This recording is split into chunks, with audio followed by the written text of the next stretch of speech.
This video is on how to maintain dreadlocks. Once again, we're still using the crochet needle only to maintain the dreadlocks. This individual has his head all dreaded now, and what we're going to do is we're going to maintain it by getting all the loose hairs back into the dreadlock. So what I'm going to do is I'm going to grab all the loose hairs around the base, and I'm going to twist them with my fingers. And as I twist it, once it's twisted, I'm going to go ahead and take my needle and I'm going to poke it in and start locking it in like the first video. And once again, I'm just going to go ahead and try not to pull too hard so you don't hurt the patient that much. And twist a little bit. And for around the base, we're going to have to continue to go in a circular motion so that we go all the way around the dreadlock. So twist, circular motion, and poke it. As you can see, the hairs are starting to get locked into it right here, and we're going to go ahead and continue doing that until all the hairs on around the base are locked in. And this individual has had his hair locked for about 1 month, and as you can see, it's still a little bit loose on the hairs, but it also has a really good formation of the locks right now. So all we're doing is we're sort of getting these loose hairs and we're putting them back in around the bases, and then any of the loose hairs that are poking out from the locks, we want to put those also back into the lock once again.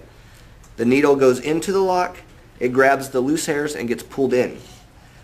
So as you can see now, hopefully the lock is getting a little bit better. Twist, take the needle, put it in, grab those loose hairs. I'd actually find it easier to, it's easier to do it also if when you're sticking the needle through, you push your fingers down onto the dread. So you kind of pinch the needle in between it, and you'll pick up more hairs, and just makes it a lot more tight. Just makes it tighter and easier to do. That's a good point. By pinching the lock when you're locking it with the needle, it also lets you know how thick the lock is. The thinner the lock, the easier it is to sort of get pulled out. So we want the locks to be a nice consistency, nice and thick all the way through, which gives it that cylindrical form all the way down.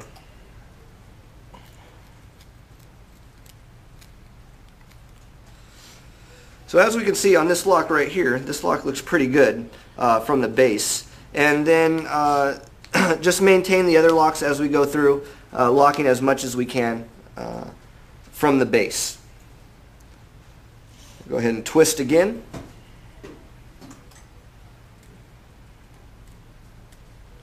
Once it's twisted, I go ahead and take my needle and start going in towards the base.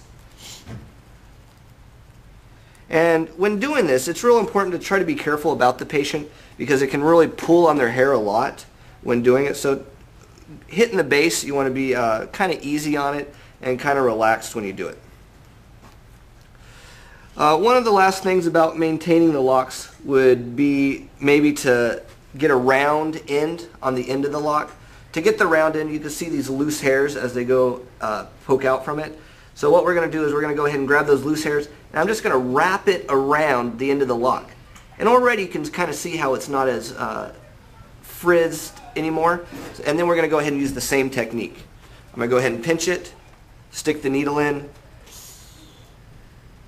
and lock it back in.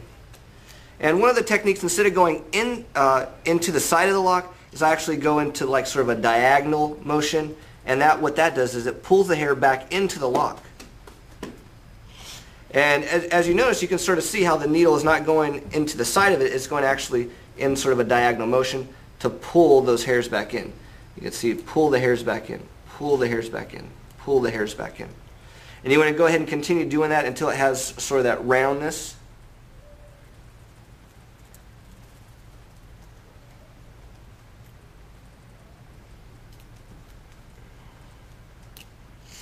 And now you can see it's not as frizzy anymore, and it has that little bit more of that round shape. It's going to take a lot of time and a real careful by doing it. Sometimes you can poke yourself in the finger. You have to be real careful about that.